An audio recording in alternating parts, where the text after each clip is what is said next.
நிவாரண உதவித்தொகை ஏதாவது அறிவிக்க வாய்ப்பு? அரசாங்கம் தான் அறிவிக்கணும். ஏற்கனவே நான் அறிக்கையின் வாயிலாக தெரிவிச்சிட்டேன். விபத்தில் இறந்தவர்களுக்கு குறைந்தபட்சம் 10 லட்சம் ரூபாய் கொடுக்கணும், படுகாயம் அடைந்தவர்களுக்கு 2 லட்சம் கொடுக்கணும்னு சொல்லியிருக்கிறோம். கிட்டத்தட்ட பார்த்தீங்கன்னா 64 பேர் இதில் அடிபட்டிருக்கிறாங்க. பல பேர் கடுமையாக பாதிக்கப்பட்டிருக்கிறாங்க.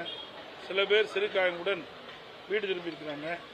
இப்பொழுது மருத்துவமனையில் 9 பேரும் சிகிச்சை பெற்று அனைவருக்கும் இந்த அரசாங்கம் இறந்தவர்களுக்கும் நிவாரண உதவி வழங்க வேண்டும், படுகாயமடைந்தவர்களுக்கும் நிவாரண உதவி வழங்க வேண்டும், சிறுகாயமடைந்தவர்களுக்கும் நிவாரண உதவி வழங்க வேண்டும்.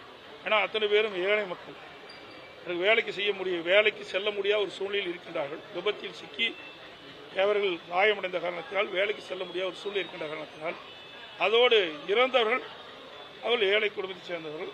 ஆகவே இந்த அரசு உடனடியாக இறந்தவர் குடும்பத்திற்கு நிவாரணம் அறிவிக்கப்பட வேண்டும், படுகாயமடைந்தவர்களுக்கு நிவாரணம் அளிக்கப்பட வேண்டும், காயமடைந்தவர்களுக்கும் நிவாரணம் அளிக்கப்பட வேண்டும். அதிக பாரம் ஏற்றி வந்தது விபத்துக்கு காரணம் சொல்லப்படுது. போதிய பேருந்து இல்லாதனால இது போன்ற சீசன் டைம்ல கூடுதலாக பயணிகளை ஏற்றுறாங்க. அது ஒன்றுதான். ஏன்னா 69 பேர் நபர்கள் அதில் பயணம் செய்ததாக தகவல் கிடைத்திருக்கிறது ஊடகத்தின் பத்திரிகையின் வாயிலாக.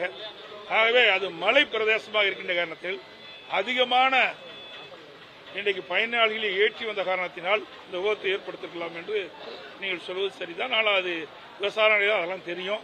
ஆனால் போதிய பேருந்து வசதி இல்லை என்று மக்கள் தொடர்ந்து தெரிவித்துக் கொண்டிருக்கின்றார்கள். விபத்து நடந்த உடனேயே அந்த சட்டமன்ற உறுப்பினர் திருமதி சித்ரா அவர்கள் அந்த விபத்து நடந்ததற்கு நேரடியாக சென்று அங்கே பார்வையிட்டிருக்கின்றார். அடுத்த நாள் அந்த விபத்தில் பாதிக்கப்பட்டு சிகிச்சை அளிக்கின்றவர்கள் அனைவருக்கும் எங்களுடைய மாவட்ட அறிவிச்சவர் இளங்கோவன் அவர்களும், அறிவிச்சவர் மணி அவர்களும், சட்டமன்ற உறுப்பினர் ஜெய்சங்கர், சட்டமன்ற உறுப்பினர் சித்ரா, அந்த தொகுதி சட்டமன்றம் நேரடியாக அந்த மருத்துவமனையில் சேர்க்கப்பட்டு சிகிச்சை பெற்றவர்களுக்கு ஆறுதல் குறித்து சென்றிருக்கிறார்.